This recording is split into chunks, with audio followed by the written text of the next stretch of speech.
Bonsoir, bienvenue sur cette première conférence de l'Absirène qu'on organise ce soir avec le Green. Et cette visioconférence, elle porte sur la 5G. Bon, je vais commencer par demander à nos différents intervenants de se présenter. Est-ce que peut-être, Enzo, tu peux commencer? Oui, bien sûr.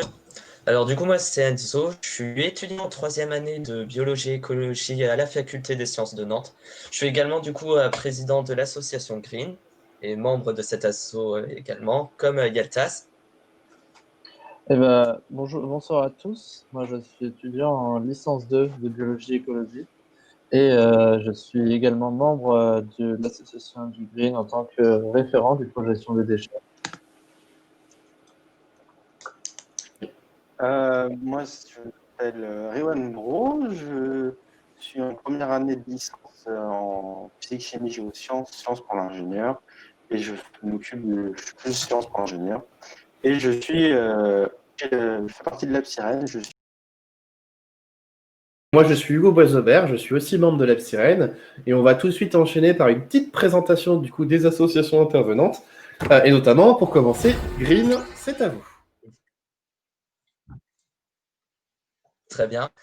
Tout d'abord, quand même, merci au Labsan de nous avoir invités à cette conférence débat. Du coup, nous, on est tous les deux membres de l'association Green pour groupe en responsable des étudiants en écologie pour Nantes. Euh, on est une association qui a été fondée en mars 2019 par une quinzaine de membres en fait pour répondre aux différents enjeux environnementaux et climatiques du campus de sciences. Effectivement, on réalise de nombreux projets écologiques, donc, mais pas seulement sur le campus, mais également sur toute la ville de Nantes. Donc ça peut passer par une meilleure gestion des déchets ou des conférences.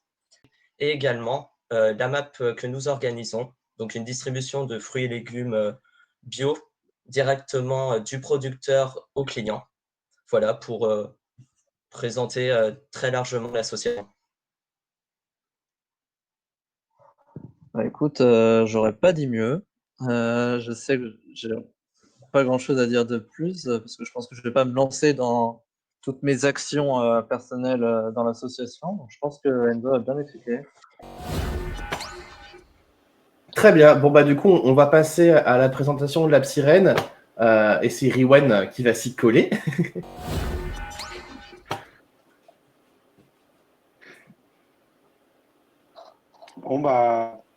L'Absirène, c'est une association qui encourage et accompagne dans la création, est divisée en trois pôles.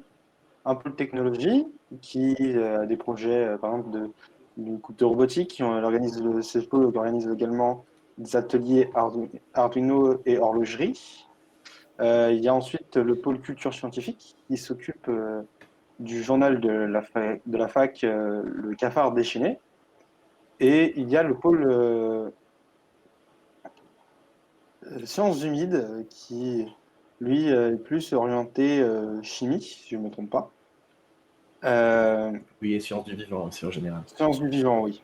Et qui ont un projet de, euh, de, de participer au Biomime Challenge.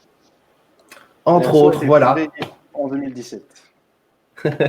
J'ai oublié de le préciser. Donc, du coup, on a envisagé ce format de petites conférences pour s'occuper et continuer à avoir une action pendant le confinement. Et donc, du coup, ce soir, on parle de la 5G. Je crois qu'on a perdu Enzo. Non, moi je le vois Tu le encore. vois? Ah, bah, je ne l'ai plus sur mon écran, c'est pour ça. Bon, toujours est-il Ah. que. Donc ce soir, on va parler 5G. Comment la soirée va se dérouler? On a prévu 5 thématiques de questions qu'on va vous annoncer tout de suite. On va commencer par qu'est-ce que c'est la 5G, pourquoi Nous on en avons parle en ce perdu moment Hugo. et qu'est-ce qui se cache derrière. Ensuite, on a un deuxième temps, on va essayer de questionner sur est-ce que la 5G est nécessaire ou est-ce qu'elle est possible aussi techniquement, parce qu'après tout, pourquoi pas, et est-ce qu'elle est souhaitable, qui est un enjeu assez important. Enfin, on va essayer de discuter à quel coût social et sociétal et écologique, quel est le coût que ça implique. Et ensuite, on parlera peut-être aussi des questions d'innovation et d'obsolescence programmée et des choses qui peuvent se cacher derrière. Et enfin, on parlera du risque sanitaire, des ondes et de l'électrosensibilité. Hop, je vais changer. Et on nous voit maintenant à 4, merveilleux. On va commencer du coup sur le premier thème qui est la 5G, c'est quoi, pourquoi. Peut-être qu'on peut commencer par une petite description de la 5G. Qui veut commencer?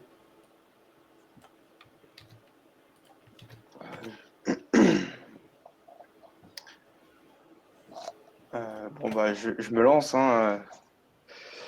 Alors, la 5G, c'est la 5e génération du réseau mobile Internet. Qu'est-ce que c'est? C'est en fait, par rapport à la 4G surtout, c'est prendre une note. C'est plus rapide, il y a plus de données qui peuvent passer, c'est également, disons, moins dispersé, c'est beaucoup plus dirigé vers les différents appareils. Et du fait de ce plus grand nombre de données, cette peu de vitesse, on peut l'utiliser pour différentes applications qui sont actuellement compliquées avec la 4G. En effet, la 5G, qu'est-ce que ça veut dire 5G? En fait, c'est que c'est la 7e génération de flux réseau. Alors, elle est encadrée par un consortium de normes qui s'appelle le 3GPP. Donc, c'est le Third Generation Partnership Project qui intègre toutes les grandes entités de normes du monde. Donc, vous avez, c'est le TSI en Europe, donc c'est European Transmission System, je ne sais plus quoi. Et toutes les grandes puissances mondiales se sont associées dans ce partenariat de manière à donner une norme internationale au réseau, notamment pour l'Internet. Et donc, du coup, la 5G, c'est simplement la 5e version de ce partenariat-là, qui a commencé avec la 3G, pour la 3e génération de réseau. Puis, il y a eu la 4G qu'on a tous aujourd'hui. Et là, en ce moment, en fait, la 5G est en déploiement, ou du moins en projet de déploiement. Et alors, elle est donc, du coup, c'est pas une nouveauté en termes technologiquement parlant. On a pu voir dans la presse que certaines personnes pouvaient dire que la 5G était une révolution. Bon, pas tant que ça, vu que c'est simplement une nouvelle version d'un protocole existant. Elle s'inscrit dans une évolution continue d'un dispositif et d'une norme que les constructeurs ont à suivre. La question qu'on peut se poser, c'est pourquoi cette évolution? Bon, tout simplement parce que les usages évoluent et les besoins aussi. La 5G, en fait, elle part du principe que la société de consommation qu'on connaît aujourd'hui va continuer à s'exacerber, qu'on va toujours plus consommer de quantité de données et que du coup, nos infrastructures, elles doivent évoluer. Et pour que ces infrastructures évoluent, il faut que les protocoles informatiques qui sont derrière, et ce qui encadre notamment la 5G, évoluent eux aussi. Et donc, du coup, c'est pour ça que cette nouvelle version est apparue comme nécessaire. Et l'enjeu de la discussion qu'on va avoir ce soir, c'est de à la fois qualifier les conséquences réelles et supposées que la 5G pourrait avoir sur la vie quotidienne, sur la santé des gens, mais aussi, pourquoi pas, essayer de questionner, voire critiquer ce besoin d'une nouvelle version. Est-ce qu'il est vraiment réel? Est-ce qu'il répond à un besoin réel? Et est-ce que, du coup, pour reprendre les éléments de débat qui sont actuellement en lieu un peu partout en France et même dans le monde, l'enjeu de la soirée n'est pas de vous donner un avis entier, mais plusieurs éléments de réponse qui vous permettront de forger votre propre avis. Enzo, Yeltaz, Riwan, des remarques, réactions, des éléments à ajouter? Ouais, j'ai envie de dire que c'est vrai que quand on regarde les débats souvent sur Internet sur la 5G, le débat termine souvent pour dire est-ce qu'on est pour ou contre la 5G et en fait est-ce qu'on est pour ou contre le progrès? Parce que la 5G n'est pas tellement un progrès, c'est surtout à la fois une innovation, mais surtout une suite logique en fait. Et c'est pas, on va bien voir là que la 5G n'est pas forcément le problème principal qu'on essaye quand on parle de réchauffement climatique ou quand on parle de sécurité informatique. Souvent, c'est pas la 5G le problème, mais ce qu'il y a derrière. Voilà.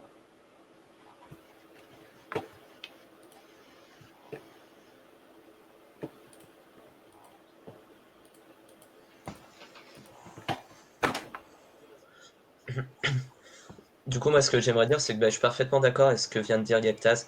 Effectivement, le but de cette conférence qu'on va vous présenter, c'est, on va pas essayer de vous dire, oui, il faut la 5G ou non, il faut la 5G. Vraiment, le but, c'est d'apporter des éléments pour justement mettre ce problème-ci de la 5G sur la table, que chacun puisse connaître toutes les informations qu'il y a à savoir dessus et que chacun puisse se faire sa propre idée sur cette innovation. Je me permets, avant qu'on puisse passer au deuxième point, de rappeler aux gens qui nous regardent que vous avez un petit chat sur lequel vous pouvez éventuellement interagir avec nous. Donc, si vous avez des questions, des remarques, des interrogations, il ne faut pas hésiter à en profiter. On va passer au second petit temps, en fait, après ce temps d'introduction, où on va se demander notamment si les évolutions qui sont affichées dans les médias, on nous dit que c'est nécessaire pour avoir désenclavé, pourquoi pas, les régions isolées, c'est nécessaire pour l'industrie. On nous avance une nécessité, éventuellement aussi que la France serait en retard si on ne le fait pas. Là, l'enjeu de ce deuxième temps, c'est justement de questionner, voire critiquer ces éléments-là. Est-ce que la 5G est nécessaire ? Est-ce qu'elle est possible? Est-ce qu'elle est souhaitable? Et je pense qu'on peut peut-être commencer par une petite définition de ce qu'est-ce qu'on entend par nécessaire, possible et souhaitable, éventuellement nos différents points de vue. Alors, je suis prêt à commencer. Eh ben, fonce, Alphonse. Déjà, ce qu'on peut voir, c'est que par rapport à l'interaction 5G grand public et industriel, les publicités qu'on peut entendre, notamment à la radio ou voir à la télé, pour l'instant, nous vendent beaucoup la 5G comme quelque chose d'incroyable. Et par exemple, on voit les opérateurs qui peuvent nous vendre un nouveau téléphone déjà compatible 5G avant même que le réseau soit installé. Mais finalement, la 5G, c'est pas tellement pour nous qu'elle a été, pas tellement pour le grand public qu'elle a été créée. C'est vrai que pour l'instant, pour le grand public, elle n'est pas forcément nécessaire, à part pour désengorger le trafic parce qu'il grandit. Elle n'est pas vraiment nécessaire. C'est plus, elle a plus été créée à des fins d'innovation technologique pour les entreprises, pour, pour connecter le monde vers des entreprises. On a une question de Flavis Miller qui nous demande quels sont les avantages de la 5G par rapport à la 4G. Le protocole 5G, qui a d'ailleurs, pour vous donner le petit nom, en fait, c'est la release 5 et 16. Vous cherchez là. Ce protocole, en fait, il amène plusieurs éléments nouveaux.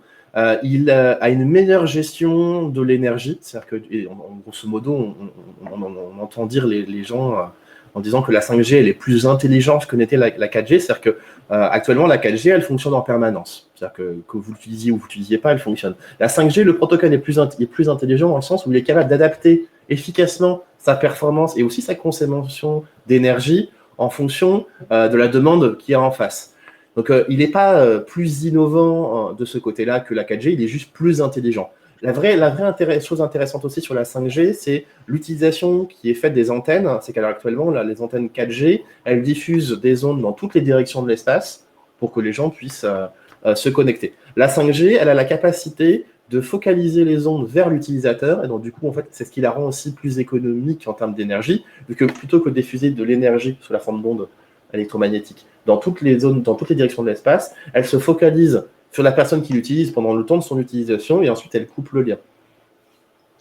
Donc, entre guillemets, pour reprendre un parallèle avec les voitures, elle a un petit système de start and play ou de stop and start, comme on l'utilise sur les voitures actuellement quand vous êtes arrêté. Voilà. La 5G a cet avantage-là et c'est une principale innovation. Yaltas veut réagir. Après, pour nuancer ce propos, il faut quand même dire que pour pouvoir faire ce ciblage, effectuer ce ciblage, la 5G nécessite qu'on installe plus d'antennes. Alors, les antennes 4G vont pas toutes être vraiment remplacées et détruites pour installer une antenne 5G. Il y en a qui vont juste en quelque sorte faire une mise à jour du logiciel, mais il va falloir installer plus d'antennes 5G qu'il y avait d'antennes 4G. Même si, par exemple, on peut dire que si on avait voulu faire sans la 5G, il aurait fallu encore plus d'antennes 4G. Mais bon, voilà, si on veut, la 5G nécessite plus d'antennes pour pouvoir effectuer le ciblage comme on l'entend. Et ça s'explique aussi assez très bien parce que là, on peut parler un peu en spoilant la dernière section sur la question des ondes, c'est que les ondes électromagnétiques qui sont utilisées par la 5G sont de plus haute fréquence. Ça veut dire que du coup, elles ont la capacité de donner des débits de meilleure qualité par rapport à la 4G, mais par contre, elles portent beaucoup moins loin. Et donc, la zone de couverture d'une antenne 5G est plus faible en plus que la zone de couverture d'une antenne 4G. Et donc, du coup, en effet, il faudra éventuellement, pour avoir la même couverture géographique, avoir plus d'antennes. On peut peut-être se concentrer sur ce qu'on disait autour du public. Yeltas avait commencé à pointer du doigt que entre les besoins des industriels et le besoin du grand public, les médias, en tout cas, ou les gens qui font la promotion de la 5G, nous mettent en avant que c'est avant tout un besoin économique et que si on ne se dote pas de cet outil-là, notre industrie pourrait acculer un retard qu'on ne pourrait éventuellement pas rattraper. Est-ce qu'il y a des éléments qui pourraient venir contredire cette affirmation-là, ou est-ce que, en effet, c'est inéluctable, notre industrie a absolument besoin de la 5G?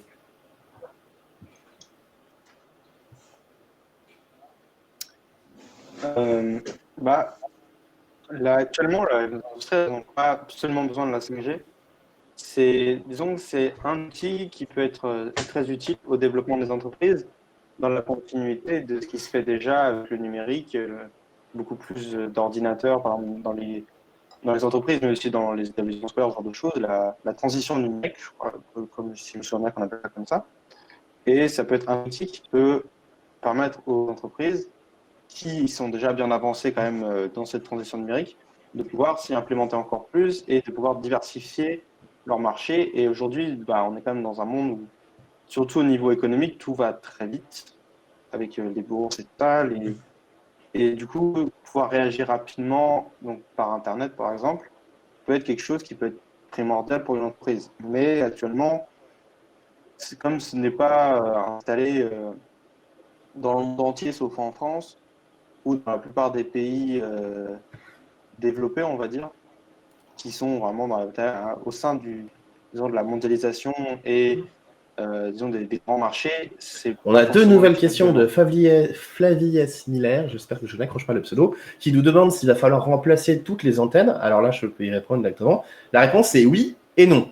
Les antennes, en fait, ce qui va se passer, c'est que certaines antennes 4G qui ont la possibilité d'évoluer vers la 5G auront juste besoin d'une mise à jour logicielle, donc elles resteront en place, il n'y a pas de souci. Entre guillemets, on ne peut pas vraiment dire qu'on va remplacer les antennes, c'est qu'on va faire disparaître les antennes 3G, éventuellement 4G qui seraient obsolètes, qui ne pourraient pas porter le nouveau réseau. Par contre, on les remplacera ensuite par des antennes 5G. Donc c'est en effet un remplacement, mais ça s'envisagera dans un maillage du territoire un peu différent, comme le disait Yeltas, comme les antennes 5G ont une portée moindre et une utilisation un peu différente avec cet effet de pouvoir focaliser les ondes vers l'utilisateur. Et ensuite, la seconde question qui est... d'un point de vue écologique, c'est plus rentable de rester sur une 4G ou alors d'envisager des solutions pour réutiliser les anciennes antennes. Est-ce que c'est envisageable? Alors, comme je le disais, oui, on peut réutiliser une partie des antennes 4G, pas toutes, les plus obsolètes ou celles qui éventuellement les moins perfectionnées ne pourront pas. D'un point de vue écologique, et c'est tout l'enjeu de la discussion qu'on a ce soir, c'est que, en fait, le problème, il n'est pas aussi simple que ça. La 5G, elle est peut-être plus efficiente en termes d'énergie, mais elle pose d'autres soucis, et on va en discuter tout à l'heure, autour des matériaux, autour de la gestion, aussi de la parcimonie, et éventuellement de tout ce qui est terminaux. Éventuellement, pour certaines personnes, il va falloir racheter un téléphone, ce qui n'est pas forcément la meilleure approche en termes de parcimonie et de coût écologique. Et la problématique, elle est assez complexe et on va le voir, je pense, tout au long de notre discussion, qu'il y a plein d'éléments qui sont a priori positifs sur la 5G, mais il y a aussi plein d'éléments qui au moins posent question ou mieux sont négatifs, ce qui rend le sujet, et c'est bien pour ça que dans les médias actuels et dans les différentes discussions qu'on peut voir sur le territoire national, que la problématique, elle n'est pas simple et elle est difficile aussi parfois à comprendre, et elle est surtout loin d'être tranchée. J'ai lu, moi, dans certains médias qu'on parlait que c'était une technologie disruptive. Alors, peut-être que ça vaut l'occasion de rappeler ce que ça veut dire, la disruption. La disruption, c'est quand on produit une innovation, une nouvelle technologie, et que celle-ci, elle a trois effets. Le premier effet, c'est qu'elle va changer de manière importante les usages du public. Je prends un exemple concret. On dit que Uber a été disruptif parce qu'il a changé complètement l'utilisation qu'avait le grand public des services de taxi ou de chauffeurs. On dit aussi que c'est une disruption quand elle a fait appel à une innovation technologique qui n'était pas présente avant. Et surtout, aussi, on parle de disruption quand elle va perturber le marché existant. Uber, il a ces 3 éléments, et c'est pour ça qu'on dit que Uber a été disruptif, c'est qu'il a changé l'usage qu'on a fait des taxis, il a changé le marché des taxis, alors malheureusement dans défaveur des taxis, et il a aussi changé, il a utilisé une innovation technologique à travers les applications mobiles et plus largement du numérique.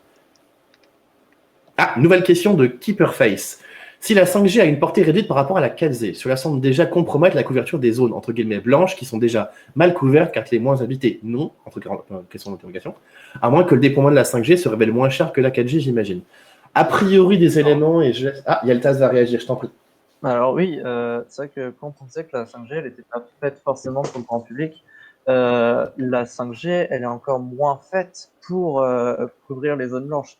La 5G n'est pas du tout une réponse et ceux qui promeuvent la 5G ne veulent pas affirmer que c'est une réponse à la couverture des zones blanches et les antennes 5G, même à question de commercialisation, les opérateurs savent que c'est toujours pas rentable et ils n'iront pas mettre des antennes 5G jusqu'au petit village de 500 habitants pour couvrir les zones blanches, quoi. C'est pas le but.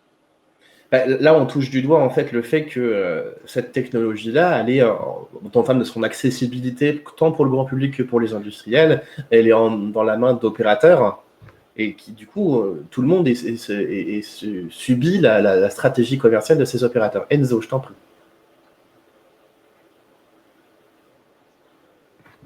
Je voulais un peu, du coup, apporter d'autres éléments par rapport à Yaltaz. Voilà, un des problèmes qui est vers l'installation de la 5G, c'est que malheureusement, c'est des services privés qui sont derrière cette mise en place. Et bah, malheureusement, du coup, ces services ont besoin de faire de la rentabilité, d'avoir un intérêt économique pour eux. Malheureusement, il y a quelques années encore, par exemple, quand on a installé le téléphone fixe en France, c'était un service public avec France Télécom. Et c'est pour ça qu'on pouvait retrouver un téléphone jusqu'à la dernière ferme au fin fond de la campagne. Malheureusement, en fait, on a toujours ce problème des zones blanches, car elles ne présentent pas en fait une rentabilité économique pour ces services privés, en fait. Après, je pense qu'on aura l'occasion d'en reparler un peu plus tard, que ces zones blanches, d'un point de vue sanitaire et des personnes, et on va dire électrosensibles, en fait, ont encore un intérêt, d'un point de vue santé, on va dire.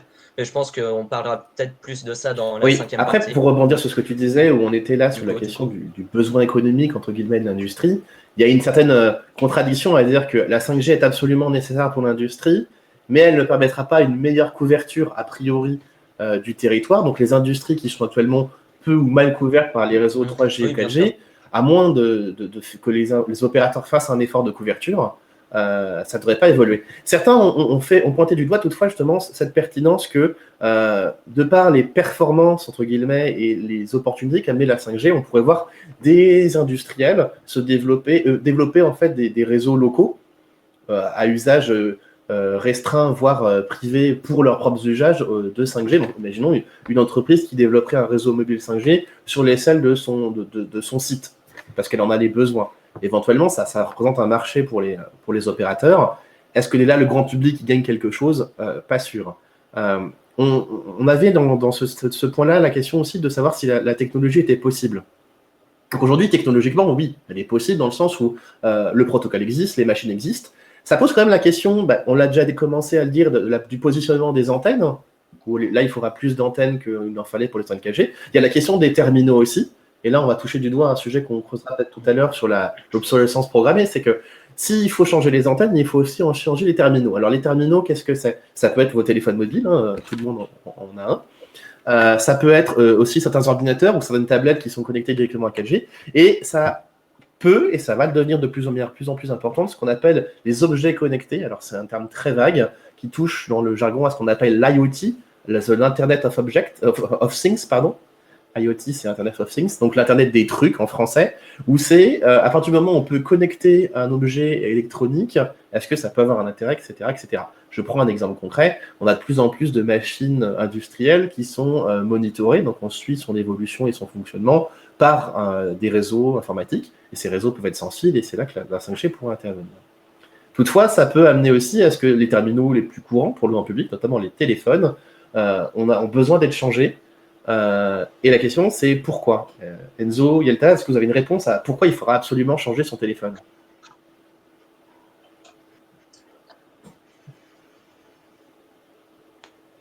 Yalta, si tu Vas-y, veux. Enzo, je te laisse. Ben, le problème, c'est qu'en fait, moi, une réponse que je vais apporter en fait à ça, c'est que, comment dire ça? Malheureusement, en fait, un des problèmes qu'on va avoir, c'est qu'un téléphone qui restera en 3G et en 4G aura forcément un débit plus faible qu'avec la 5G, ça c'est indéniable, on va dire.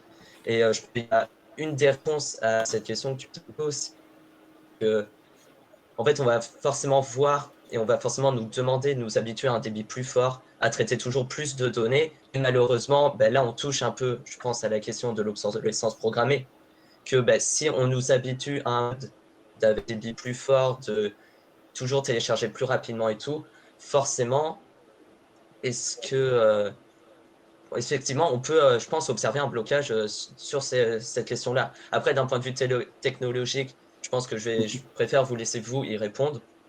Mais sur cet aspect-là, je pense qu'effectivement, ça peut poser problème.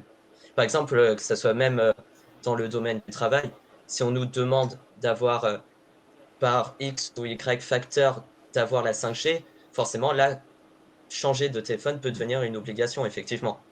Voire d'ordinateur ou de tablette Après, si pour on moduler ce l'utilise. que tu viens de dire, il y a déjà sur le marché des téléphones qui sont capables de réceptionner la 5G, pour la simple et bonne raison que il y a des pays qui ont déjà Ah, la bien sûr. 5G et qui, du coup, en fait, les constructeurs ont implémenté la technologie dans les nouveaux téléphones pour ça. Je prends par exemple Huawei, qui est un constructeur chinois où la 5G est déjà déployée en Chine. Bon, ils vont pas s'embêter à faire 15 000 versions, même si parfois ils le font. Et donc, du coup, certains téléphones Huawei ils sont déjà compatibles 5G. Toujours est-il que là, on touche du doigt un choix stratégique des constructeurs que de ne pas l'avoir implémenté, alors que le protocole, il est dans les cartons depuis un moment. C'est-à-dire que s'ils étaient dans une vraie démarche d'usage périn de leurs téléphones et de leurs terminaux en général, ils auraient pu l'implémenter. Aujourd'hui, la durée de vie d'un téléphone mobile, en moyenne, c'est 3 ans. Et après, on commence à avoir des défaillances techniques. Ou simplement, en fait, on commence à ce qu'il soit devenu tellement, entre guillemets, obsolète, cette obsolescence, elle est peut-être un peu voulue aussi, que du coup, l'usager de ce téléphone, il a besoin d'en changer. Et puis, ça pose aussi la question des ressources, parce que tous ces terminaux, comme ces antennes, ils ont besoin de certains matériaux qui sont un peu rares, c'est ce qu'on appelle d'ailleurs les terres rares qu'on a a priori peu en Europe, et qui sont du coup issus du marché international, et qui viennent, les terres rares, elles viennent en partie de Chine et d'Amérique du Sud, dont l'extraction n'est a priori pas très éthique non plus. Mais bon, ça, c'est pas tant le sujet de ce soir. Mais d'un point de vue écologique, cette construction de terminaux, est-ce qu'elle est pertinentielle, Taz? Alors moi, je vais pas. Avant de partir sur le sujet des minéraux, des terres rares, des matériaux, je vais rebondir sur ce que tu disais avant. Euh, alors, je pense que changer son téléphone, alors, si on parle du fait que de l'obsolescence du téléphone, de la durée de vie moyenne de 3 ans, alors là, c'est un autre sujet, on parle plus de 5G, même s'il faudrait, je pense, faire en sorte qu'il y aura un peu plus de 3 ans, notamment en permettant de faire réparer seulement la batterie ou seulement certains composants. Mais en tout cas, il n'est pas nécessaire de faire changer son téléphone pour avoir la 5G, puisque bah, il est pas, je pense que c'est pas un choix de vie. Ça peut être un choix de vie, mais c'est pas nécessaire, quoi. C'est pas la démarche dans laquelle j'irais. Mmh. Et au-delà de ça, là, les réseaux 3G et 4G vont être maintenus, du moins. Oui, Il y a l'ambition à moyen terme que la 5G remplace les réseaux 3G et 4G. Donc, du coup, à ce moment-là, les terminaux qui ne peuvent utiliser que la 3G et la 4G deviendraient obsolètes. Mais d'ici là, on est sur des modalités autour de 10 ans. Donc, c'est vrai que l'argument qui est parfois amené de devoir changer les terminaux, il se pondère un petit peu dans le sens où la durée de vie des terminaux est aujourd'hui tellement courte que 5G ou pas, il faudra quand même les changer à un moment. Et donc, l'argument tombe un peu à l'eau. La question qu'on peut se poser maintenant, c'est est-ce que au final, la 5G, elle est souhaitable? Et là, Enzo, tu peux peut-être nous dire quelques mots du moratoire de la Convention citoyenne pour le climat? Oui, bien sûr. Du coup, en fait, pour répondre à cette question, on va partir d'une petite échelle, du coup. Mais en fait, ce qui s'est passé, c'est qu'il y a à peu près un an, une convention citoyenne pour le climat. Donc, c'est des personnes lambda, on va dire, comme nous. En fait, ils étaient présents à cette conférence, qui se sont rassemblés pour discuter de différentes questions d'un point de vue écologique. Il y a quand même 59 mesures qui ont été tirées de cette convention, en fait, dont ces mesures-là étaient un moratoire pour la mise en place de la 5G. En fait, un des problèmes qui a été soulevé par cette convention citoyenne, donc je rappelle qu'ils sont des personnes comme nous, en fait, qui se sont simplement informés sur le sujet. Et le problème qui a été soulevé, c'était que malheureusement, en fait, on a encore très peu de connaissances d'un point de vue sur les ondes et également d'un point de vue écologique sur l'effet de la mise en place de la 5G. Le moratoire, du coup, souhaitait simplement, en fait, comment dire, retarder le plus possible les enchères et la mise en place de la 5G sur le territoire français. Sauf que malheureusement, ce moratoire a été refusé par notre président, en fait. Et les enchères ont déjà commencé il y a déjà 2 mois de ça. Ce qu'il faut savoir en plus, qui est assez paradoxal en fait dans cette question, c'est que les enchères ont commencé. La Convention citoyenne pour le climat voulait stopper ces enchères. Et parallèlement à tout ça, en fait, les premières, on va dire, études scientifiques avec un vrai consensus scientifique ne sortent qu'en janvier, vont briller avec le confinement qu'on vit actuellement en fait. Donc pour répondre à la question, est-ce que la 5G est souhaitable? On sait déjà que si on prend cette échelle, cette portion de citoyens élus lors de cette convention, la réponse est non. Après, je pense que pour répondre à la question du souhaitable, c'est faut mettre en parallèle en fait le souhait de la 5G par rapport au domaine qu'on veut lui attribuer. Je fais une. Typiquement, un étudiant n'aura pas les mêmes besoins qu'une entreprise. Mm. Il y a peut-être sur les rebonds. Je fais une petite parenthèse, on a une question de Flavie Miller, Favies Miller, pardon, je vais pas y arriver, qui nous demande est-ce que les minéraux nécessaires à la 5G seront biodégradables et sans danger pour la faune et la flore à leur destruction? Alors, a priori, les antennes 5G consomment un peu de minéraux, mais c'est surtout les terminaux, donc les ordinateurs, les téléphones, les tablettes, qui nécessitent surtout ces minéraux. La 5G, en soi, c'est juste un protocole informatique et technologique. Voilà, c'est une sorte de... Ces minéraux, ils sont complètement polluants. Ce sont des métaux lourds, donc on parle de lithium et de choses comme ça. Ils sont polluants dans leur extraction, ils sont polluants dans leur traitement et plus que destruction, en fait, aujourd'hui, c'est des métaux qu'on ne sait a priori pas ou très difficilement recycler. Ça pose des gros soucis, hein.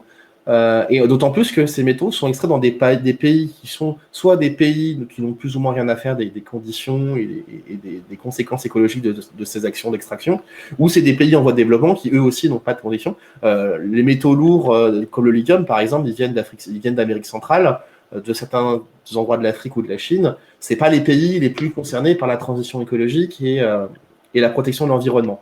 Et c'est le vrai souci. Et là, par contre, c'est pas tant une problématique inhérente à la 5G en elle-même, c'est une problématique inhérente aux terminaux. C'est que qu'il y ait la 5G ou qu'il n'y ait pas la 5G, on resterait sur les protocoles 3G ou 4G, on continuera à produire des terminaux qui sont très polluants. La 5G, comme on le disait, l'argument de devoir changer de terminaux, il peut tenir sur quelques mois, mais dans tous les cas, comme ces terminaux sont obsolètes rapidement, il faudra quand même les changer, qu'on ait 5G ou 4G. Donc, là, le problème, il est un peu ailleurs. C'est vraiment un vrai problème civilisationnel de savoir si est-ce qu'on doit utiliser des matériaux polluants. Et il y a plusieurs personnes en France qui ont notamment déjà milité pour avoir des taxes particulières sur des matériaux dont on sait qu'ils sont issus, dont la production de ces matériaux-là est polluante et coûteuse pour l'environnement. Yelta, je te rends la parole, excuse-moi.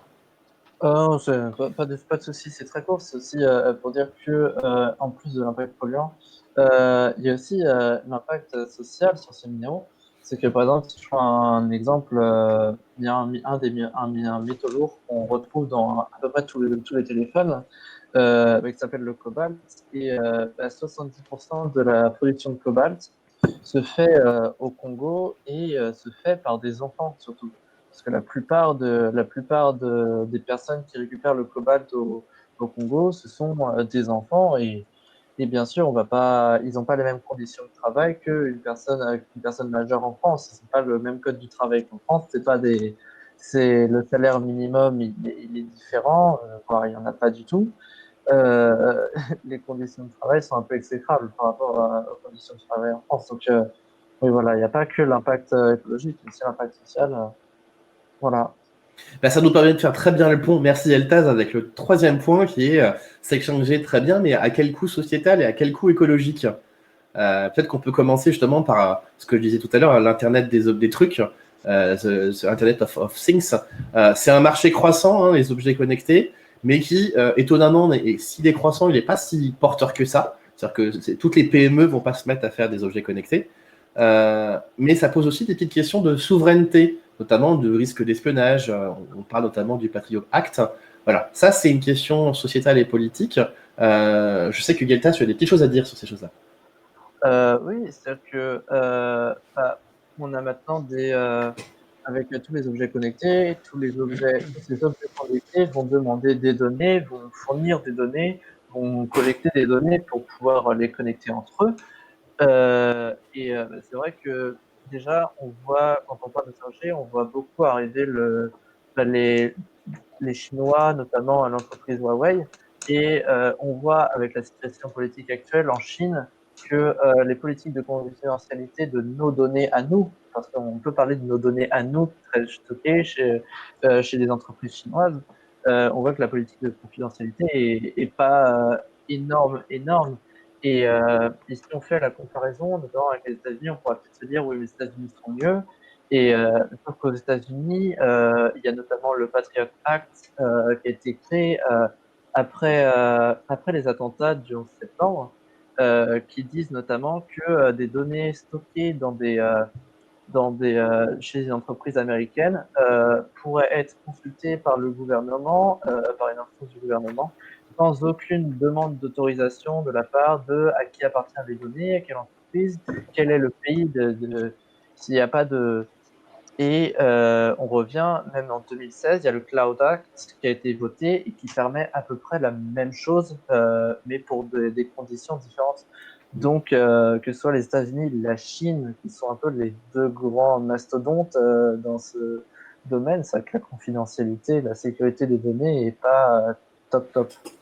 En effet, en France et en Europe en général, on a la chance, entre guillemets, nous, c'est qu'on est protégé par un règlement extrêmement contraignant et extrêmement solide qui s'appelle le RGPD, le Règlement général sur la protection des données, qui protège les données utilisateurs. La protection des données telle qu'elle est pensée et réalisée en Europe et telle qu'elle est pensée et réalisée aux États-Unis, c'est 2 poids 2 mesures. C'est pour avoir l'occasion de travailler dans ce sujet-là. Aujourd'hui, c'est très dur d'accéder à des données personnelles légalement, j'entends. En France et en Europe, c'est extrêmement simple aux États-Unis et ce dans un camp complètement légal. Et au-delà de ça, ça pose aussi une question de souveraineté numérique. C'est que si on fait appel à des partenaires étrangers qui peuvent être de bonne foi, mais si les gouvernements de ces partenaires-là ont inclus dans les terminaux ou dans les protocoles informatiques ce qu'on appelle les backdoors, donc des portes de derrière, pour accéder à nos données sans nous le demander, la France comme l'Europe perd sa souveraineté numérique, son pouvoir à contrôler elle-même sa propre gestion des données. On a déjà aussi mentionné en termes de coût écologique le côté des terres rares avec la question de Flavie S. Miller, je vais réussir à le dire. Je pense qu'on va pas forcément besoin y revenir, mais on peut aussi poser la question de la croissance des données et du coût écologique. C'est que le protocole 5G, il a été construit surtout en prévoyant une augmentation importante du nombre de données qui vont transiter. Ces données, elles ont un coût énergétique. Enzo, Yeltaz, Riwan, est-ce que vous avez une réaction sur cette croissance des données? Qu'est-ce qu'on peut en dire? Par exemple, on parlait de croissance des données et par exemple, avec la 5G, il y a une augmentation du trafic de données, mais il y a aussi une optimisation, donc ça s'équilibre un peu. Et même les data centers, on a souvent tendance à dire que les data centers consomment beaucoup plus par rapport aux données qui augmentent. Et en fait, ce n'est pas vrai. Les data centers, en fait, au fil des années, leur consommation a plus tendance à stagner. Alors, des fois, parfois, elle est en légère augmentation, mais c'est plus, disons, une tendance à stagner. Et ça vient du fait qu'en fait, au fur et à mesure des années, on optimise de plus en plus les serveurs. La technologie évolue, donc la quantité d'énergie utilisée disons, reste la même avec les optimisations et les évolutions technologiques. Et avec la 5G et les antennes, par exemple, actives, certes, il y a plus de données qui passent, mais étant donné que le téléphone, en fait, là, avec la 4G, si vous n'êtes pas sur Internet, il continue à envoyer des données, à communiquer avec les antennes. Mais si avec la 5G, tu ne communiques plus que quand tu en as besoin, bah, les données déjà il y aura beaucoup plus de transfert de données, mais ce sera disons sur un espace de temps beaucoup plus réduit. Et du coup, bah, au niveau coût énergétique, ça réduira beaucoup quand même Hmm. l'impact que ça pourrait avoir. Et ce qui est intéressant dans le protocole 5G, quand je te disais tout à l'heure que c'est un protocole intelligent, c'est qu'aujourd'hui, si moi, imaginons, j'ai mon téléphone, il est là dans ma main, je veux envoyer une information, je ne sais pas, à mon super frigo connecté qui est dans ma cuisine. Il faut que mon téléphone, il aille se connecter à l'antenne, et de l'antenne, il se connecte au data center ou au serveur qui gère mon frigo. Ce serveur se connecte à mon antenne, et mon antenne se connecte à mon frigo. Donc il faut faire toute la boucle. Les antennes 5G, quand on dit qu'elles sont plus intelligentes, c'est qu'elles ont la possibilité maintenant de se rendre compte que le message, il veut aller à mon frigo, que le frigo, il est sur le réseau, il n'a pas forcément besoin de passer par le serveur ou le data center, et plutôt que de faire tout le trajet, l'antenne va rediriger le message directement vers le frigo. Ça, c'est ce que je dis dans les côtés intelligents. Ce qui est important, à mon avis aussi, de bien avoir en tête, c'est que c'est pas la 5G qui va engendrer plus de données, mais c'est parce qu'il va y avoir plus de données que la 5G est devenue une offre intéressante. Et la 5G va permettre cette croissance de données de se faire, entre guillemets, correctement. Et le correctement est, je le mets bien entre 15 guillemets. Mais qu'on ait 5G ou pas, il est très probable, et après, alors, sauf fin du monde croissante, enfin imminente, j'entends, il est très probable que la quantité des données qui vont être transitées, elle va faire qu'augmenter et exploser. Enzo, Yeltas, des réactions sur cette augmentation de la quantité de données transférées? Moi, Vas-y, j'avais Yeltas. des trucs à dire, notamment sur ce que tu as dit en dernier. Il y a le philosophe Dominique Beau qui dit que l'offre technologique crée la demande, et toi, tu avais plutôt tendance à dire que c'est les données qui étaient faites pour augmenter, que c'est la 5G qui allait justement permettre de pouvoir collecter ces données. Mais justement, moi, je pense que c'est aussi le fait que la 5G se soit annoncée comme ça qui ait pu amener les fantasmes de créer tout un monde connecté.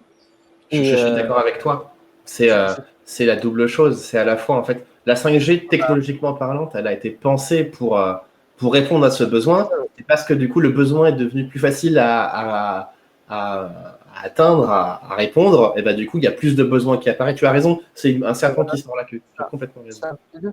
Et ce que je voulais dire aussi, c'est que après, est-ce que ce nombre de données quand même qui augmente, alors il y a des innovations très sympas, notamment dans la santé, des médecins qui pourraient opérer à distance.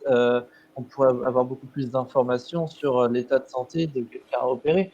Mais quand on parle de frigo connecté, quand on parle de cafetière connectée, des choses comme ça, est-ce En que effet. c'est vraiment important Voilà. Maintenant, je laisse Enzo parler si je veux répondre ou si je continue à dire ce qu'il voulait dire précédemment.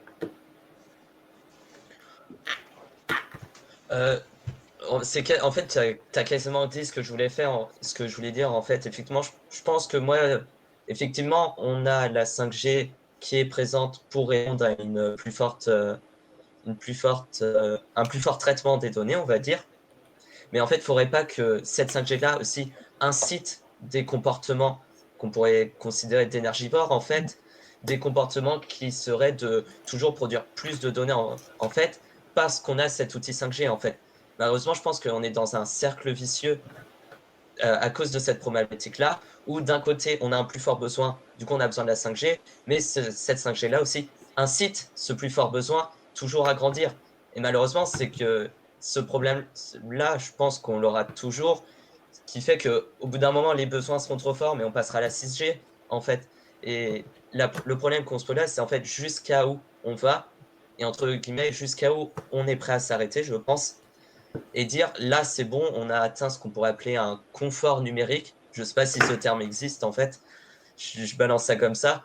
Mais voilà, en fait, c'est, je pense, une des questions, une des questions qu'il faut plutôt se poser, c'est en fait jusqu'à où on va. Et c'est ce qui est une des problématiques des IoT que disait Yaltaz. En fait, effectivement, dans le domaine de la santé, je pense qu'il y a énormément de choses à faire. Malheureusement, on manque en France, on le sait très bien qu'on manque de médecins, de ce personnel hospitalier qui ont des conditions quand même rappelées assez difficile, encore plus en cette période de Covid, en fait. Et je pense que pour ces domaines-là, effectivement, la 5G peut être une nécessité, mais comme disait Galtaz, effectivement, pour sa cafetière, je ne suis pas sûr vraiment, moi, de mon point de vue personnel, que la 5G soit une nécessité, en fait, même si elle est possible, effectivement. Attends, moi j'ai une Galtaz, tu voulais question de rebondir? Vinved sur le chat qui nous demande que pensez-vous alors, pensez-vous qu'il faut aussi qu'il y ait une responsabilité individuelle quant à l'achat de produits connectés 5G dans le cadre privé? Et c'est exactement ce que tu viens de dire, je pense, hein, et je suis complètement d'accord avec toi. Là, il y a une vraie question, la cafetière connectée. Bon. Après, il y a une question aussi du marché, tu vois. C'est à partir du moment où tu mets en place des cafetières connectées, il y aura toujours des gens pour les acheter. Yeltaz, Riwan, qui veut Oui, prendre la bien parole le sûr. premier? Vas-y. Alors, moi, je voulais juste répondre à Vidal. Après, ce que j'avais à dire encore avant, je pourrais attendre et on pourra laisser parler Ron, mais la responsabilité individuelle, alors oui, il y aura besoin de responsabilité individuelle, mais il faut aussi savoir que, les gens, les consommateurs, le grand public soient un peu éduqués sur ces problématiques et notamment quand on voit, alors c'est peut-être un autre débat, mais quand on voit comment on est confronté à la publicité aujourd'hui. Je crois que c'est François Ruffin, le député, qui avait laissé passer une étude. On voyait plus de 20 000 publicités par jour, 20 000 marques par jour. C'est énorme. Donc, quand on voit la publicité, est-ce qu'on peut être vraiment éduqué sur ce sujet? Voilà. Et tu as complètement raison. Là, il y a un vrai enjeu aussi de ce que nous, on pourrait appeler de diffusion de la culture scientifique et technique. Tu vois, quand Enzo disait après la 5G, est-ce qu'il y aura la 6G? Ben, en fait, non. Le protocole 5G, ça sera a priori le dernier parce qu'il est suffisamment évolutif pour qu'on n'ait plus besoin de créer de nouvelles antennes derrière, du moins à moyen terme. Hein. Rien ne dit que dans 50 ans, on ne sera pas sur une technologie nouvelle. Mais du moins, pour la technologie qui est utilisée sur les protocoles 2, 3, 4, 5G, donc les ondes électromagnétiques, hein, les ondes radio, enfin, c'est pas des ondes radio, c'est la famille des ondes radio, a priori, le protocole 5G, ce sera le dernier. Et s'il y a un changement après, c'est qu'on change complètement de technologie. Mais ça, tu vois, ça, c'est le genre d'élément où le simple fait que savoir que la 5G, c'est l'évolution des protocoles précédents, ça demande à ce qu'on fasse de l'information et de la diffusion de la culture scientifique et technique auprès du grand public. Quelque chose qui n'est économiquement pas rentable. La preuve, c'est quasiment que des associations ou des universités qui font ce genre de choses, et maintenant des youtubeurs, quelques-uns. mais il y a un vrai enjeu de bonne compréhension de la 5G, on le voit là dans les débats. La situation, elle n'est pas aussi blanche et pas aussi noire que ça. Il y a des points intéressants, il y a des points aussi qui sont inquiétants. La 5G met en avant des éléments qui ne sont pas simplement duels. On prenait la question des terminaux et de l'obsolescence programmée. Riwan, tu voulais réagir? Je voulais réagir sur ce qu'a dit Enzo à propos justement de ce que tu parlais là, que la technologie avance et ça continue et il n'y a pas de limite. Et honnêtement, enfin, voilà, certes, la 5G sera sûrement la dernière génération de cette technologie-là, mais ça ne s'arrêtera jamais d'augmenter. Parce que par exemple, je vais prendre un exemple tout simple, mais l'exemple du frigo. Avant, on stockait notre nourriture dans la glace ou dans le sel, dans des caves et tout. Et après, il y a le frigo à gaz qui est arrivé, puis le frigo électrique. Et au fur et à mesure, on a retrouvé avec des frigos, des beaucoup plus gros frigos, qui sortaient de l'eau et de la glace. Et en fait, ça ne s'arrête jamais. Maintenant, il y a des frigos qui sont connectés. Et en fait, c'est la technologie, elle ne s'arrête pas, elle ne s'arrête jamais de se développer. Donc, en fait, je pense que c'est bien de se poser la question ou se mettre des limites, mais se mettre des limites, ça ne marche qu'un temps, en fait, à court et moyen terme. À long terme, il y a toujours des innovations qui seront faites et qui finiront par être appliquées. Là, tu touches du doigt une problématique philosophique importante, c'est est-ce qu'on peut arrêter le progrès? Et la question en fait qu'on peut se poser, c'est est-ce qu'on doit arrêter le progrès, notamment est-ce qu'il faut arrêter la 5G ou pas? Mais c'est est-ce qu'on ne peut pas plutôt l'utiliser à bon escient? Tu vois, quand Yeltaz dit la 5G, elle peut devenir très utile pour la téléconsultation, la médecine à distance. Ça peut être très utile aussi pour plein d'utilisations dangereuses etc., ou des choses très pénibles. Et là, dans des temps de pandémie, être connecté, on se rend bien compte depuis qu'on fait notre conférence en visio, à quel point ça peut être important. Mais il y a aussi des usages de cette connexion qui sont complètement débiles, comme le fait de connecter sa cafetière pour savoir combien de café il reste dedans. Et donc là, c'est un choix sociétal à faire de savoir d'autoriser ou non ces usages. Il y a des technologies qu'on fait comme ça. Je prends l'exemple typique, la radio maritime. les fréquences radio qui sont utilisées par les marins. Elles ne peuvent être utilisées que par les marins, parce qu'il y a un contrôle de l'État ou d'organisations parfois plus privées ou même parfois à but non lucratif, qui contrôlent l'usage de ces technologies-là pour qu'elles soient utilisées à bon escient. Aujourd'hui, le problème aussi sur la 5G, c'est qu'elle est utilisée dans un cadre complètement libéralisé, où n'importe qui peut acheter une fréquence, et c'est ce que disait Théo tout à l'heure, l'État met aux enchères des gammes de fréquences, on pourra en reparler tout à l'heure de ces fréquences et de ces enchères, et ensuite vient l'utilisation, en fait, il n'est pas encadré, et du coup, s'il n'est pas encadré, c'est qu'il n'est pas aussi, a priori, pensé, ou du moins pas pensé collectivement. C'est peut-être plus ça l'enjeu, en fait, c'est comment, collectivement, on a une réflexion sur l'utilisation de cette technologie, de ces fréquences et des conséquences que ça pourrait avoir. On a une question de Flavie Sminaire qui nous demande, est-il nécessaire un passage total à la 5G ou est-ce qu'on ne pourrait pas rester à un entre-deux avec la 4G? Alors, la question n'est pas simple, parce que la 5G a comme avantage, c'est qu'elle est plus...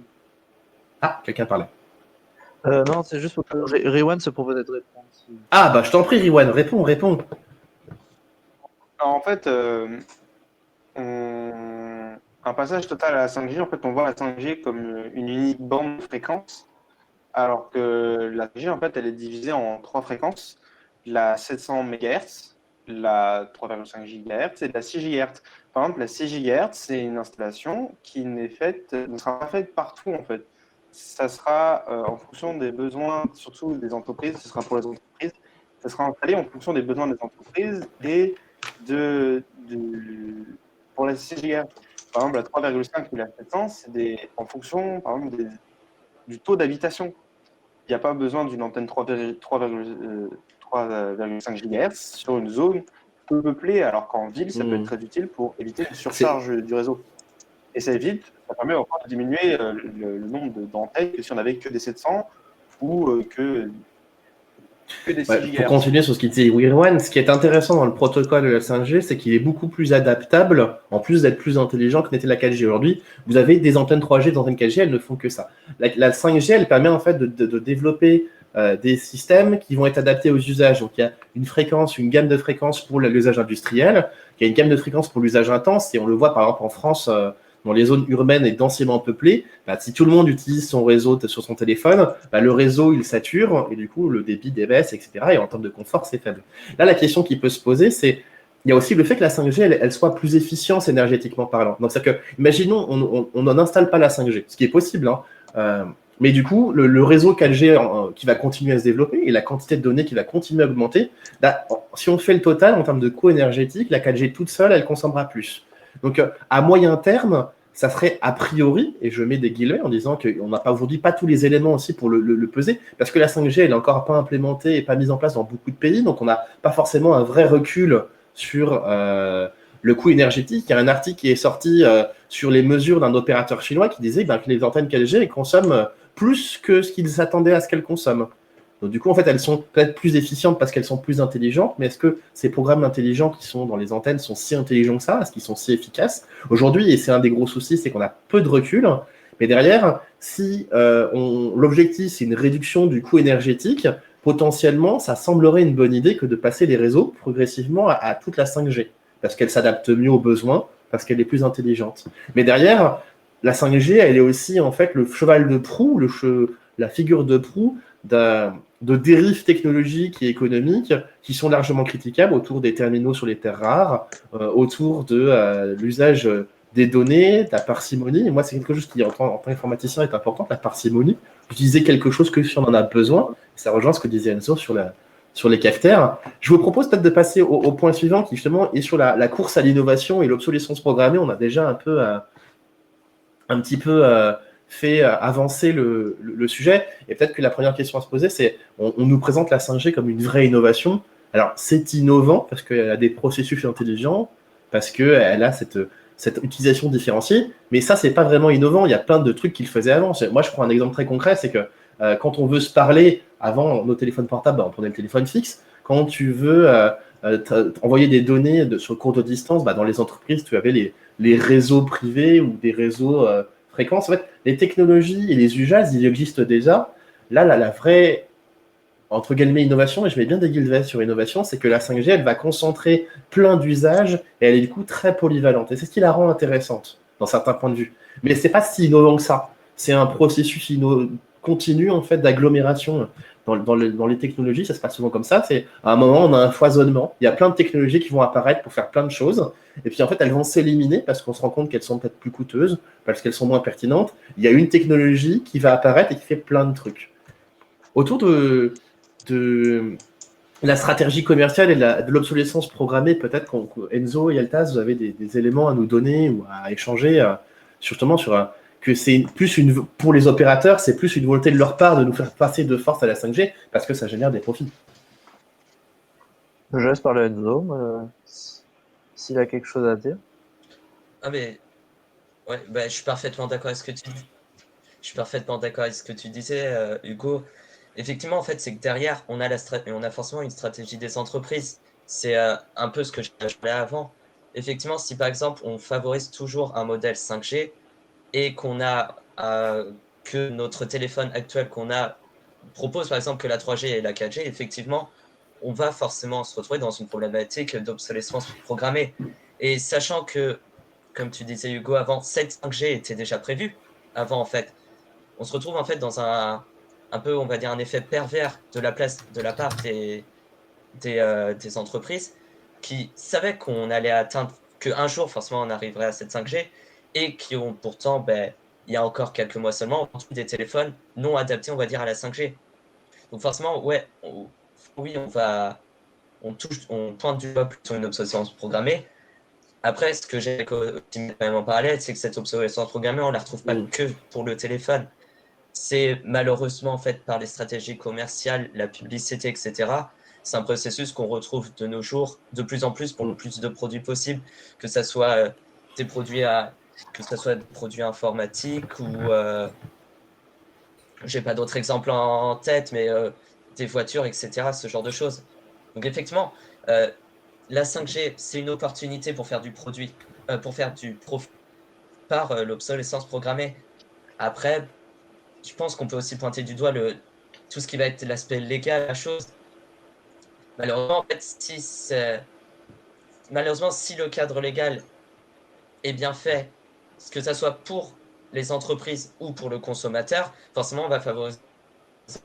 Évidemment, si le cadre, du coup, en tant que consommateur, je vais forcément est mal fait, forcément, les entreprises ont, entre guillemets, le droit de faire cette obsolescence programmée. Heureusement, en France particulièrement, on a un très bon cadre légal, effectivement, énormément de collectifs, on va dire, qui mettent en avant ces droits-là. Et effectivement, on peut pointer du doigt ce fait que, est-ce qu'on parle pas carrément d'arnaque, en fait, je dirais même, C'est tout le sujet de l'obsolescence programmée. si les gars voulaient rebondir sur ces points-là. Bah vas-y, Riwan, ne lève pas la main, prends la parole directement. En fait, parler d'obsolescence avec la 5G, donc la 5G, c'est ce qu'on disait tout à l'heure, c'est une évolution d'un protocole. On passe de la 4G à la 5G, puis un certain laps de temps entre les deux. Là, on commence à parler d'installation et vraiment l'ouverture en France au grand public et aux entreprises d'une mise sur le marché.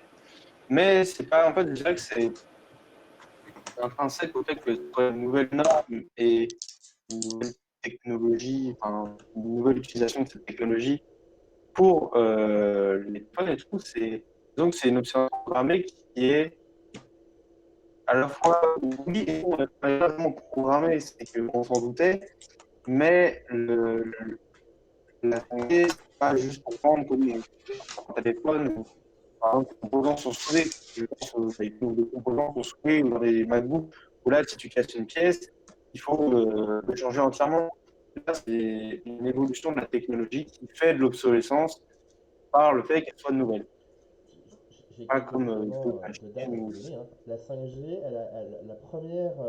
le premier moment où on a commencé à se dire qu'il fallait l'avoir et l'imaginer, elle a été imaginée dès les années 80, avec une ambition dès les années 80 d'une mise en service vers 2020. Les premiers tests, ils ont été faits en 2015. Ça veut dire que du coup, tous les constructeurs savaient qu'elle allait arriver et que les référentiels et les normes qui allaient avec étaient en construction. C'est-à-dire qu'un constructeur qui voudrait faire quelque chose d'évolutif, il pouvait dès le départ intégrer ça. Mais comme le disait Riwan aussi, là on touche le doigt à une problématique aussi d'ingénierie et de technologies propres aux terminaux que un terminal qui fait plein de choses, ça coûte plus cher. Donc, ça touche plein d'éléments qui sont pas simples à articuler en fait, et dont la 5G permet de, entre guillemets, remuer la poussière, mais cette poussière, elle était là avant et était là aussi avant la 5G. Euh, Sur la question de l'évolution des entreprises, tu mettais en avant tout à l'heure le fait que les fréquences étaient en train d'être vendues. Alors, est-ce qu'on pourrait supposer, pourquoi c'est, après vous, hein, parce que là on n'a pas d'éléments factuels à donner, mais pourquoi avoir hâté cette vente de fréquences alors que tous les éléments sont en retard? Est-ce que ça serait une pression? Je sais que Yeltaz, dans nos échanges, tu parlais éventuellement de lobby américain qui agissait aux États-Unis pour la promotion de la 5G. Oui, mais après, aux États-Unis, c'est un peu une autre société où être lobbyiste est un métier reconnu. Donc, il y a des collectifs aux États-Unis qui dénoncent, alors après, avec des éléments vérifiables ou pas, des éléments crédibles ou pas, parce que on voit que aux États-Unis, il y a quand même beaucoup de fake news qui tournent. Il y en a qui dénoncent une pression des lobbies du télécom sur les études et en même temps, là aussi, c'est là que ça montre que les États-Unis sont une société, c'est que les laboratoires sont beaucoup plus privés, ils sont beaucoup plus réceptifs à l'argent aux États-Unis qu'en France. C'est-à-dire que on a gardé une certaine déontologie scientifique en France que aux États-Unis, ils perdent parfois à cause de l'argent. Tout à l'heure, Enzo parlait du moratoire de la Convention citoyenne. Euh, Ça peut être l'occasion, en fait, pour en faisant le pont, hein, de te parler aussi du risque sanitaire. C'est que actuellement, en fait, ces ventes de fréquences ont été initiées, alors qu'on attend encore éventuellement les résultats scientifiques de l'impact que pourraient avoir ces ondes sur la santé. Mais alors, quand je dis la santé, c'est pas seulement la santé de l'être humain, c'est aussi la santé de l'environnement, parce que n'y a pas que nous qui allons être soumis à ces ondes. Est-ce que tu peux nous en dire quelques mots, Enzo?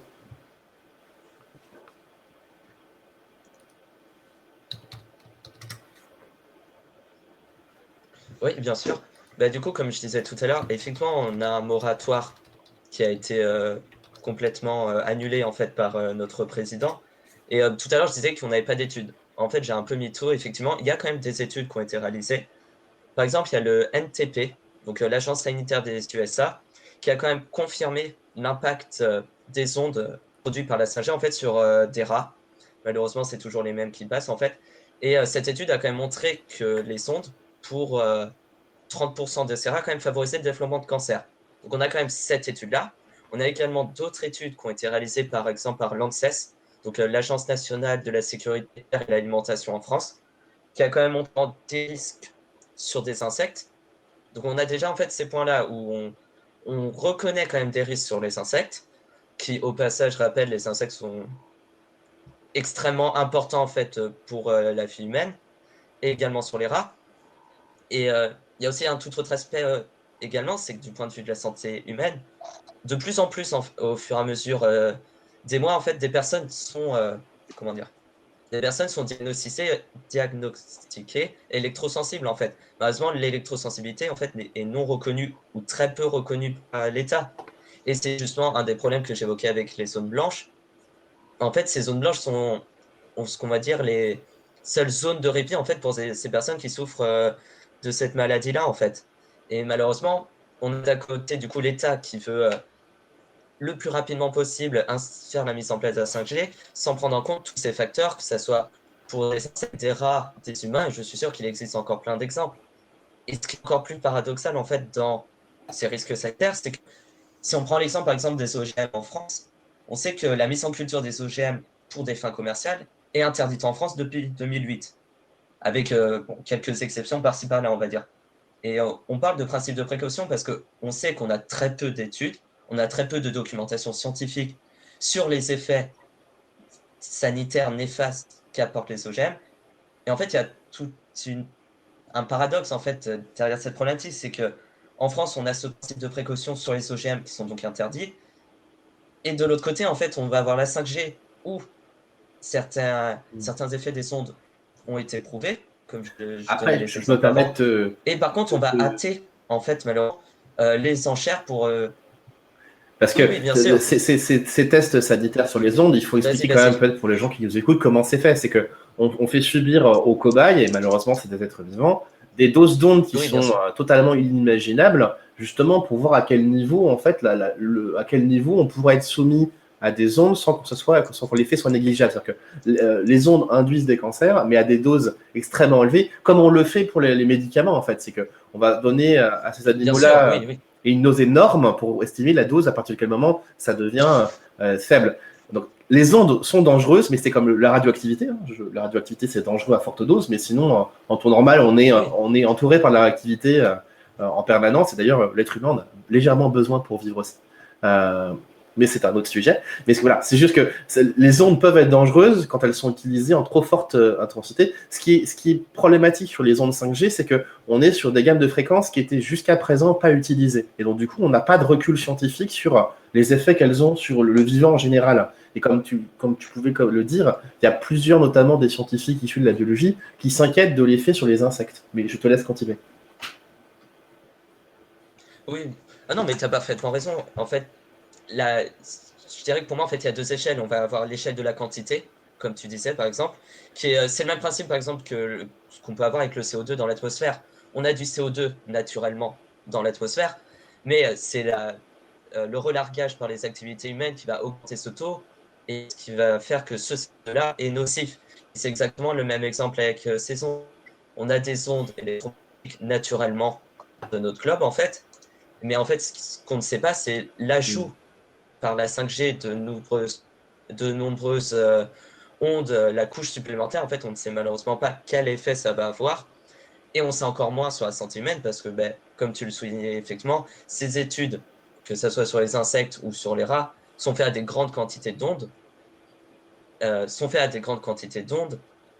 Et j'ai perdu ce que je voulais dire après, tant pis. Voilà. Et en plus, j'aimerais quand même rajouter aussi, il y a une échelle temporelle. Ça fait que quelques années, en fait, qu'on nous parle d'ondes par la téléphonie, en fait. Et je pense que parler d'effets de ces ondes sur des échelles aussi faibles, qui sont que de 10-20 ans, en fait, on peut pas savoir dans 40 ou 50 ans, en fait, quel sera l'effet de ces ondes. Et c'est pour ça que je soulignais justement le paradoxe du principe de précaution qui est utilisé en France pour les OGM et pas pour ces ondes. Après, ça touche des domaines, je pense, un peu plus politiques, lobby, etc. Mais on peut aussi, je pense, j'irai pas plus loin sur ce sujet, mais souligner peut-être que malheureusement la population française n'a pas eu son mot à dire à travers un référendum. Mais je n'irai pas plus loin sur ce domaine-là. Yeltaz veut Yalta, si réagir. tu veux suivre. Moi, je veux juste revenir sur le moratoire en laisser parler Rivoire. Juste, ce que je veux dire, c'est que le moratoire a été refusé, mais surtout que Emmanuel Macron avait pourtant dit que, après avoir écarté 3 propositions des 150 propositions de la Convention citoyenne pour le climat, Le parmi Joker. les 147 autres, il y avait ce moratoire sur la 5G, donc, et il avait dit qu'il arrêtait. Et finalement, le moratoire a été refusé, alors que pourtant, pour lui, c'était une proposition qui allait être actée, et il l'a finalement durement refusé, ce qui montre peut-être une certaine pression de la part, alors peut-être pas des lobbies, je ne sais pas si on peut parler de lobby, mais une certaine pression de la part du monde des télécoms, des entreprises, des opérateurs. Voilà, c'est ce que je voulais dire. Ouais, je ne sais pas si on peut parler d'une pression stricto sensu, mais Ewan. c'est vrai que. Ah, je suis désolé, je te coupe la parole honteusement, pardon. Mais je finis quand même. Je sais pas si on peut parler d'une pression, mais c'est vrai que l'intérêt économique est tellement mis en avant que, et parfois et très souvent, l'intérêt économique passe avant même l'intérêt et les risques potentiels. Mais Riwan, je te laisse terminer et je reprendrai éventuellement la parole après. Je voulais juste revenir sur ce qu'avait dit Enzo à propos de l'électrosensibilité. Donc, comme il l'a dit, aujourd'hui, on n'a pas de preuves qui prouvent des corrélations entre des corrélations entre les ondes et les symptômes qu'ont ces personnes. Mais ça ne veut pas, cette absence de preuve ne veut pas dire non plus que que ces personnes vont bien. Ces personnes souffrent et il faut continuer les recherches dans le domaine des ondes parce que même si, imaginons, il y a deux cas de figure possibles. Oui, c'est bien les ondes. Et là, on se rend compte que un des effets des ondes, c'est l'électrosensibilité. Il y en a d'autres qui vont potentiellement découvrir. Alors, on peut toujours se rendre compte au final que non, vraiment, l'électrosensibilité, c'est pas les ondes qui sont l'effet ça, mais faire des recherches sur les ondes, c'est important pour augmenter nos connaissances au niveau de la biologie de l'être humain et son rapport à ça. Parce que, et j'aimerais aussi revenir sur le fait que quand même prendre en compte le fait qu'aujourd'hui, on est constamment toute la journée bombardé d'ondes électromagnétiques, avec la lumière qui est une onde électromagnétique, et que les ondes de la 5G et des réseaux mobiles ont une fréquence qui est plus faible que la lumière. C'est simplement une info. Oui, en fait, ce qui est problématique, et je me mets dans la continuité de ce que disait Riwan, c'est que on a ces gens qui se disent électrosensibles. Les éléments scientifiques qu'on a actuellement ne peuvent pas mettre en évidence un impact des ondes. Ça ne veut pas dire que leur mal-être n'est pas entendable. Et ça veut dire que du coup, en tout cas, la pathologie qu'ils semblent avoir, on ne la comprend pas. Et c'est une des problématiques qu'il y a autour des ondes. Et pour reprendre ce que tu disais, Enzo, sur les OGM. Les OGM, c'est une technologie qu'on a inventée, qu'on maîtrise bien, et donc on sait dès le départ qu'elle peut potentiellement, et je dis bien sur le potentiellement, avoir un effet négatif parce qu'on joue sur le génome. Sur les ondes, si on comprend la technologie, Oui. on ne comprend pas encore éventuellement les effets biologiques qu'elle peut avoir sur le vivant en général. Et c'est pour ça, en fait, c'est que ça a un double tranchant, c'est que le principe de précaution devrait dire, mais justement, parce qu'on ne le comprend pas, il faut être encore plus vigilant. Alors qu'actuellement, les OGM n'ont jamais tué personne, mais ça, c'est une question. Mais justement, l'approche aussi du fait qu'on ne la comprend pas, il va dans l'autre sens. C'est que, comme a priori, on ne sait pas si effectivement ça aurait un impact négatif, eh bien, ça donne un argument dans l'autre sens en disant, comme on ne peut pas prouver le risque effectif, le principe de précaution peut se retrouver affaibli. Yelta, si tu veux réagir. Oh, c'est très très court, c'est juste pour dire que les ondes électromagnétiques sont quand même reconnues comme étant potentiellement cancérigènes. Alors après, si on fait la liste des choses qui sont potentiellement cancérigènes dans comme telles, après on a des choses un peu absurdes comme l'aloe vera ou ce genre de choses, et même j'ai vu passer la menuiserie, des choses comme ça. Mais voilà, le principe de précaution peut s'appliquer sur ces états-là, c'est potentiellement cancérigène. Moi, j'aimerais justement, en réaction à ce que je disais, rappeler un principe auquel je tiens beaucoup, qui est celui de la parcimonie. En fait, c'est utiliser une technologie quand elle est vraiment nécessaire et qu'il n'y a pas d'alternative, surtout si elle comporte des risques ou encore des zones d'ombre, et plutôt que d'utiliser de manière extrêmement large et pour tout et n'importe quoi, et surtout notamment n'importe quoi. On va arriver vers les dernières minutes de cette petite visioconférence. Est-ce que peut-être que pour les mots de la fin, vous pouviez... Juste Eh ben oui, je vais te laisser la parole, et puis, mais je donne la consigne d'abord quand même. On va faire un petit tour, et pourquoi pas dire ce que vous, de votre point de vue, des éléments qu'on a pu échanger, si vous avez un avis sur la 5G, sur comment elle devrait être mise en place, si elle devrait être mise en place, et surtout comment elle devrait évoluer, si elle devait évoluer. Riwan, je te laisse la parole, et puis tu concluras aussi pour ta part comme ça en passant. C'est simplement ce que tu disais, les qui sont potentiellement cancérigènes. En fait, le problème des ondes, c'est qu'il faut prendre en fait, découper par morceaux, parce que, par exemple, la radioactivité, il y a une partie de la radioactivité qui sont des ondes électromagnétiques et qui sont cancérigènes à haute dose. Et il y a d'autres ondes qui ne sont pas forcément cancérigènes. Donc, ce que je ne connais personnellement, je ne connais pas de personnes qui ont eu un cancer à cause de la lumière, qui est une onde électromagnétique. En fait, les ondes électromagnétiques, ça dépend de la puissance de l'onde. J'en profite pour conclure.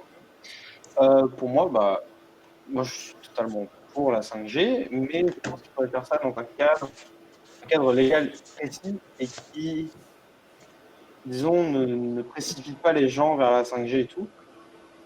Par exemple, je vais prendre un exemple, un parallèle avec l'euro.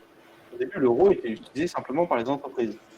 Je pense que la 5G, on devrait d'abord commencer par l'installer d'une façon où c'est d'abord les entreprises qui ont un intérêt à l'utiliser. puis au fur et à mesure, voir si dans les grandes villes où il y a beaucoup de population, là, ça peut être utile parce que parfois les réseaux 4G sont surchargés. En fait, il faut le faire au cas par cas, selon moi, et que on est aussi, on, on essaie par exemple, ce qu'on parlait des enchères, on aurait dû attendre les résultats des enquêtes, qu'on aurait dû écouter en fait les résultats scientifiques qu'on a sur la 5G et qu'on se base là-dessus pour prendre des décisions, pas simplement sur le côté économique ou politique. Merci Riwan. Enzo Yeltaz, comment vous voulez conclure? Moi, je vais me lancer si ça va, Enzo. Vas-y, Je veux dire bien sûr, que vas-y. quitte à consommer moins, autant utiliser la 5G parce que ça consomme moins. Après, on dit qu'elle est beaucoup plus efficace pour les entreprises et surtout que la France est en retard. Alors, quand on parle de retard français sur l'innovation technologique, c'est déjà, est-ce qu'on a envie d'aller dans cette course? Parce qu'on est en retard sur une course, mais est-ce qu'on veut vraiment participer à la course, à la technologie, à l'innovation? Déjà, c'est la première question. Ensuite, on veut permettre à la 5G, à plein d'innovations pour les entreprises et tout. Encore une fois, et vers quoi on veut aller? Est-ce qu'on veut aller vers une santé, vers des techniques de téléconsultation, plein de trucs vers la santé. Je sais, j'ai vu notamment une innovation qui, grâce à la 5G, pouvait traduire des textes en braille automatiquement. C'était fait en Corée du Sud. C'est des choses qui peuvent servir. Mais justement, ou alors est-ce qu'on a vraiment besoin de frigo connectés, de cafetières connectées? Et j'aimerais donner une dernière chose, c'est que alors, j'ai recité François Ruffin un peu incidemment, mais qui disait que la première année, 70% de la 5G en France allait être utilisée surtout dans le domaine des caméras de surveillance. Et c'est vrai que le domaine de la surveillance, c'est un truc qui a été promu par les entreprises qui promeuvent la 5G, un peu pour faire naître des fantasmes, notamment à des pays comme la Chine, mais à plein d'entreprises dans la surveillance. Et c'est aussi ça peut aussi faire partie d'un monde qu'on ne veut peut-être pas, quoi. En tout cas, ce qui me concernant, je veux pas forcément d'un monde comme ça. Voilà. Enzo, Enzo, puis moi toi. je conclurai. Ok, ça marche. J'avoue, de mon côté, en fait, c'est assez difficile. Je pense que j'ai du mal, on va dire, à dire oui ou non, en fait, pour cette innovation, parce que pour moi, il y a du bien dans des deux côtés, en fait, même si ça dépend énormément de la personne qu'on est, ça dépend énormément, en fait, du domaine également où va être utilisée cette technologie. Donc, effectivement, c'est assez compliqué. Je pense que pour l'instant, on serait sur un non, parce qu'effectivement, on a tout à fait où on ne sait pas, au niveau, que ce soit des études sanitaires ou environnementales, en fait. Même, je dirais même d'un point de vue économique, je trouve qu'on a quand même très peu d'informations sur est-ce que vraiment, pour la France, ça va apporter un énorme impact économique je sais plus si c'était Riwan ou Hugo qui disait de continuer cette course à l'innovation, en fait. Est-ce qu'au final, on est plus perdant ou gagnant de ce point de vue économique, en fait? Et pour conclure, quand même, j'aimerais quand même soulever un peu. Je pense que derrière ce débat, il y a aussi, à travers la 5G, il y a quand même aussi un biais cognitif qui est que est-ce qu'on veut vraiment un monde où tout est sous contrôle? Donc, où le hasard n'aurait aucune place, en fait. Je pense que c'est aussi une question qu'on peut se poser, en fait. Est-ce qu'on veut vraiment que notre monde soit entièrement contrôlé par technologie? Que le ciel soit plein de satellites, en fait, entre parenthèses, au risque même de plus voir les étoiles filantes. C'est un sujet que malheureusement on n'a pas eu le temps d'aborder. Et en tout dernier point, vraiment pour finir cette conclusion, en fait, je pense qu'on peut quand même tous se questionner en fait sur les limites de la technologie, de toujours rentrer plus dans la technologie, quitte à perdre, je pense, un peu de côté humain. Je pense que personne ne veut, si cette technologie arrive trop, que l'éducation soit entièrement en fait en visio grâce à la 5G en fait. quitte au risque même de perdre certains de nos fonctionnaires en France. J'irai pas plus loin sur cet aspect-là, mais voilà. Je laisse Hugo donner son avis pour finir. Pour ma part, je suis globalement d'accord avec plein d'éléments que vous avez donnés. C'est que ce qu'il me semble pas forcément très rationnel et surtout pas souhaitable, c'est d'avoir une technologie qui soit dans un usage complètement dérégulé. Étant donné qu'on est là sur une technologie qui est coûteuse, tant en termes de ressources, en termes de matériaux, mais surtout coûteuse en énergie, et son implémentation va ne faire qu'améliorer et aggraver ce coût énergétique et ce coût écologique aussi. À ce moment-là, à partir du moment où pour une technologie coûteuse, elle devrait être utilisée avec beaucoup de parcimonie, j'aime beaucoup ce mot, avec pour les utilisations qui sont nécessaires en fait, et qui pourraient vraiment apporter une plus-value importante. Alors que la cafetière, honnêtement, voilà. Et c'est pour ça que moi, je suis sur le principe favorable à cette technologie-là parce qu'elle permet une utilisation nouveau, elle permet d'atteindre des frontières techniques et technologiques intéressantes, mais elle ne peut être vraiment profitable à tout le monde que s'il est utilisé de manière stratégique. Et là, ce qu'on peut vraiment questionner, c'est est-ce qu'il y a en France quelqu'un encore capable de penser une stratégie technologique? Pas sûr. Est-ce que cette stratégie, elle peut se penser uniquement dans les mains des opérateurs privés ou même publics, mais sans aucune régulation, sans aucun débat avec les citoyens? Et je pense que le débat sur la 5G et le mot, c'est pas tant une question d'affrontement et de haine anti-technologique, c'est un rappel peut-être que les citoyens ont aussi leur mot à dire dans ces sujets-là et dans ces choix-là. Et on peut faire la même réflexion pour le nucléaire. Et au-delà de ça, sur le processus, j'ai l'impression, et ça c'est un avis qui n'engage que moi, qu'on va quand même un peu vite. C'est que, bon, voilà, la 5G elle a été pensée dans les années 80 pour une implémentation en 2020. A priori, on n'est pas pressé. Je veux dire, moi, je ne connais personne dans les zones qui sont actuellement couvertes par la 3G et la 4G qui sont dans une situation de mal-être extrêmement importante de ne pas avoir plus de débit. Parce que tu comprends, je ne peux pas streamer en HD sur Twitch. Et du coup, en fait, le fait de ne pas vouloir attendre les accords scientifiques, le fait de ne pas vouloir faire cet effort de débat, d'échange, il est sûrement significatif de quelque chose, mais je suis mal placé pour dire qu'est-ce que ça pourrait être. Mais toujours est-il que prendre son temps, de mon point de vue, ne serait pas une mauvaise chose. Alors après, il faut le relativiser. Là, actuellement, en France, vont être installées dans 5 villes pilleules des antennes. Et c'est là où il y a un vrai débat citoyen à s'en saisir. C'est qu'on va avoir des résultats d'utilisation dans des zones urbaines en France. Il va falloir les obtenir, qu'ils soient accessibles, parce que c'est pas gagné. Il va falloir les comprendre, il va falloir les critiquer, les échanger, et que derrière, autour de ça, on puisse construire une vraie stratégie. Et se rendre compte que, bah oui, si la 5G en ville, en fait, elle apporte une vraie plus-value par rapport à la 4G, bah pourquoi pas. Mais si en campagne, eh ben, vu de par la zone géographique moins importante de couverture, et vu que les antennes en campagne, elles sont quand même moins mobilisées que les antennes en ville, peut-être que ça ne sera pas forcément pertinent. Il y aura vraiment une question de choix cohérent et rationnel à faire. Et des éléments qu'on a aujourd'hui, je ne suis pas sûr que cette réflexion elle sera menée. Merci à tous ceux qui sont restés avec nous. Je pense qu'on peut peut-être proposer des dernières questions. Ah bah si tu veux, je t'en prie. Bah, du coup, à tous nos viewers, si vous avez des dernières questions, bah, allez-y, balancez-les dans le chat. On va dépasser l'heure et demie. Wouh. Bah non, mais on a commencé plus tard. Oh. On a commencé plus tard, non? Oui, on a commencé un petit peu en retard, c'est vrai. On peut se permettre des questions sans aucun souci. Bah oui, parce qu'on est disponible totalement pour nos abonnés, pour nos viewers.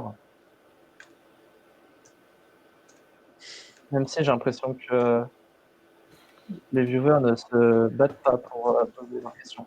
Bon, après, vous pouvez toujours éventuellement... Bah, vous abonner, liker et activer la cloche. Oui, en vrai. C'est très important. Et n'hésitez pas, si vous avez des questions qui arrivent plus tard, à directement les poser aux associations qui étaient présentes lors de cette conférence. Du coup, on dit le petit mot de la fin? S'il n'y a pas de questions. Oui, bah vas-y, je pense que tu peux conclure. Du coup, la conférence est terminée. Merci à vous tous d'avoir participé. Merci aux gens qui nous ont regardés d'avoir été là pour cette première opération. La semaine prochaine, même jour, même heure, donc samedi vers 20h, on fera une autre visioconférence avec des représentants d'une association qui s'appelle Chrysalite. On va parler de biomimétisme, et puis on a aussi un intervenant qui s'appelle ça va me revenir. Et là, ça ne reviendra pas. On a un intervenant pour nous parler de biomimétisme la semaine prochaine. Donc, si le biomimétisme, vous ne savez pas ce que c'est, vous voulez découvrir, c'est le bon moment. Et si vous savez ce que c'est, si vous voulez en parler avec nous, c'est le bon moment aussi. Donc, on se retrouve la semaine prochaine, samedi à 20h. D'ici là, bonne soirée. Et puis, portez-vous bien, je vous le souhaite. Bonne soirée à tous. Bonne soirée à tous.